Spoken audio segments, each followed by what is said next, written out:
नमस्कार। धर्म क्षेत्र के सभी सब्सक्राइबर्स का बहुत बहुत स्वागत है। आज के इस वीडियो में हम आपको बताएंगे गंगा अवतरण की संपूर्ण कथा। पौराणिक मान्यता के अनुसार माँ गंगा पृथ्वी पर आने से पहले स्वर्ग में बहती थी। तो फिर ऐसा क्या हुआ कि माता गंगा को पृथ्वी पर आना पड़ा?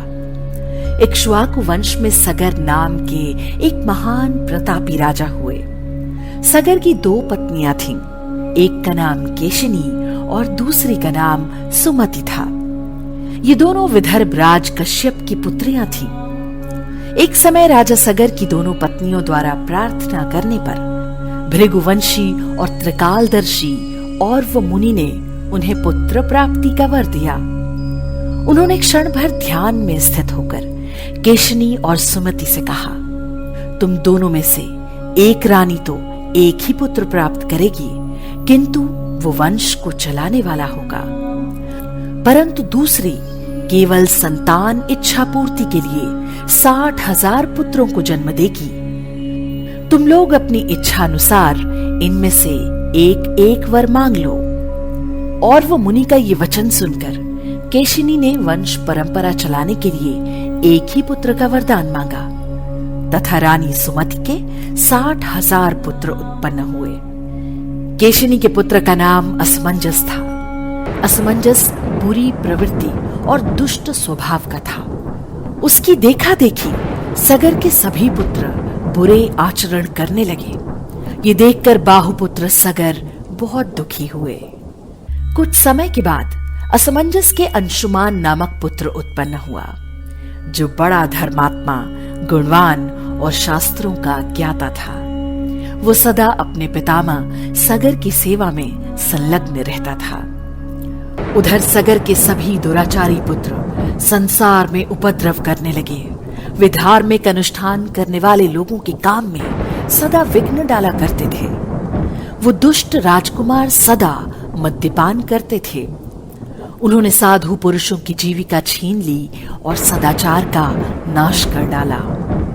ये सब देखकर इंद्र आदि देवता अत्यंत दुख से पीड़ित हो इन सगर पुत्रों के नाश का कोई उत्तम उपाय सोचने लगे। इसी बीच में राजा सगर ने अश्वमेध यज्ञ का अनुष्ठान आरंभ किया। उस यज्ञ में प्रयुक्त घोड़े को देवराज इंद्र ने चुरा लिया और पाताल में जाकर जहां कपिल मुनि रहते थे वहीं पर बांध दिया। इंद्र के द्वारा चुराए हुए उस अश्व को खोजने के लिए राजा सगर के सभी पुत्र पृथ्वी पर घूमने लगे। जब पृथ्वी पर कहीं भी उन्हें वो घोड़ा दिखाई नहीं दिया, तब वे पाताल में जाने को उद्यत हुए। फिर तो वो सारी पृथ्वी को खोदने लगे। एक एक ने एक एक योजन भूमि खोद डाली और खोदी हुई मिट्टी को समुद्र के तट पर बिखेर दिया और उसी द्वार से वो सभी सगर पुत्र पाताल लोक में जा पहुंचे। उस समय वो सब के सब क्रोध से उन्मत्त हो रहे थे।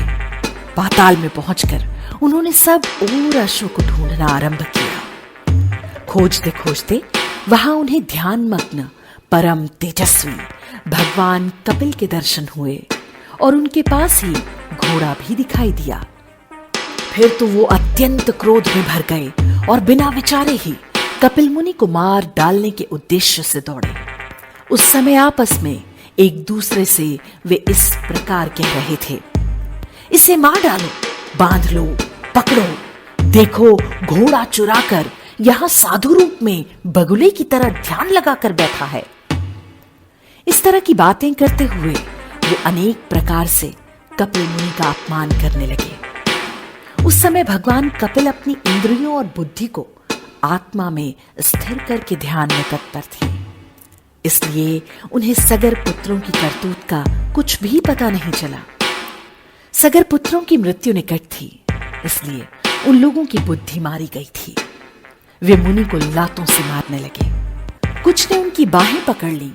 तब मुनि की समाधि भंग हो गई।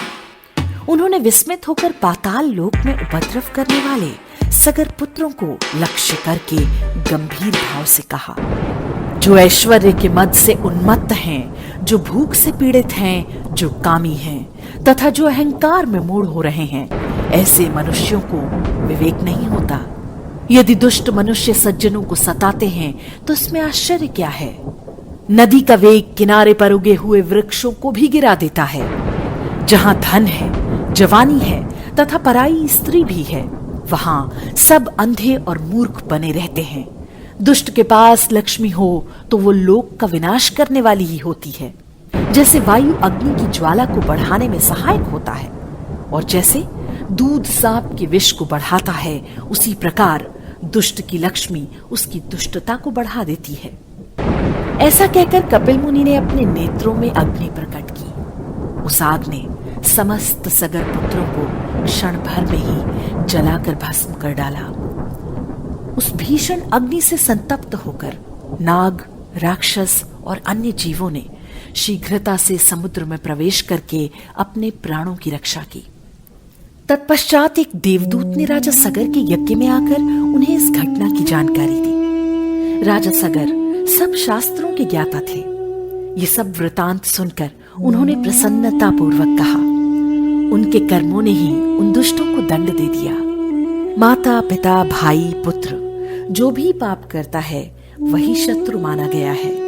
यही शास्त्रों का निर्णय है। राजा सगर ने अपने पुत्रों का नाश होने पर भी शोक नहीं किया, क्योंकि दुराचारियों की मृत्यु साधु पुरुषों के संतोष का कारण होती है। पुत्रहीन पुरुषों को यज्ञ करने का अधिकार नहीं है। धर्मशास्त्र की ऐसी आज्ञा होने के कारण महाराज सगर ने अपने पौत्र अंशुमान को ही अपने दत्तक पुत्र के रूप में गोद ले लिया। इसके बाद राजा सगर ने अंशुमान को अश्व ढूंढ लाने के कार्य में नियुक्त किया। अंशुमान कपिल मुनि के आश्रम पहुंचे।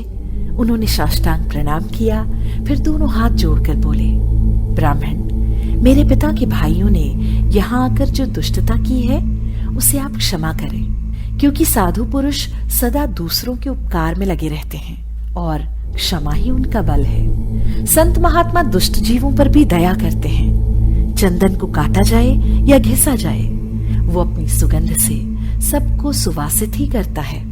साधु पुरुषों का भी ऐसा ही स्वभाव होता है।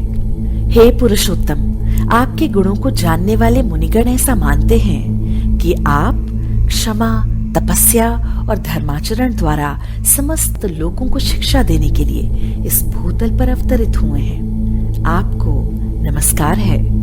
अंशुमान के इस प्रकार स्तुति करने पर कपिल मुनि का मुख प्रसन्नता से खिल उठा और वो बोले, हे निष्पाप राजकुमार, मैं तुम पर प्रसन्न हूँ, वर मांगो। मुनि के ऐसा कहने पर अंशुमान ने उनको प्रणाम करके कहा, भगवन, हमारे इन पुत्रों को ब्रह्मलोक में पहुंचा दे। तब कपिल मुनि ने अंशुमान पर प्रसन्न होकर आदर पूर्वक कहा, वत्स, तुम्हारे पौत्र भगीरथ द्वारा लाई हुई पुण्य सलिला गंगा नदी इन सगर पुत्रों का पाप धोकर इन्हें परम पद की प्राप्ति करा देगी। बेटा, इस घोड़े को ले जाओ जिससे तुम्हारे पितामह का यज्ञ पूर्ण हो सके। तब अंशुमान अश्व सहित अपने पितामह के पास लौट गए और उन्हें सब समाचार सुनाया। सगर ने उस अश्व के द्वारा अश्वमेध यज्ञ पूर्ण किया और भगवान विष्णु की आराधना करके बैकुंठ धाम को चले गए। महाराज सगर के बाद अंशुमान राजा बने, परंतु उन्हें अपने चाचाओं की मुक्ति की चिंता बनी रही। कुछ समय के बाद अपने पुत्र दिलीप को राज्य का कारभार सौंपकर वो वन में चले गए तथा गंगा जी को स्वर्ग से पृथ्वी पर लाने के लिए तपस्या करने लगे और तपस्या में ही उनका शरीरांत भी हो गया। महाराज दिलीप ने भी अपने पुत्र भगीरथ को राज्य भार देकर स्वयं पिता के मार्ग का अनुसरण किया। उनका भी तपस्या में ही शरीरांत हुआ, परंतु वे भी गंगा जी को पृथ्वी पर ना ला सके। महाराज दिलीप के बाद भगीरथ ने ब्रह्मा जी की घोर तपस्या की। अंत में 3 पीढ़ियों की इस तपस्या से प्रसन्न हो पितामह ब्रह्मा ने भगीरथ को दर्शन देकर वर मांगने को कहा।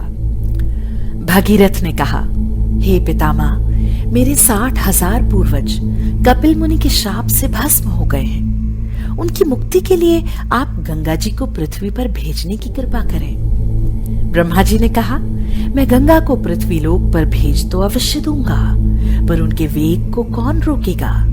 इसके लिए तुम्हें देवाधिदेव भगवान शंकर की आराधना करनी चाहिए। भागीरथ ने एक पैर पर खड़े होकर भगवान शंकर की आराधना शुरू कर दी।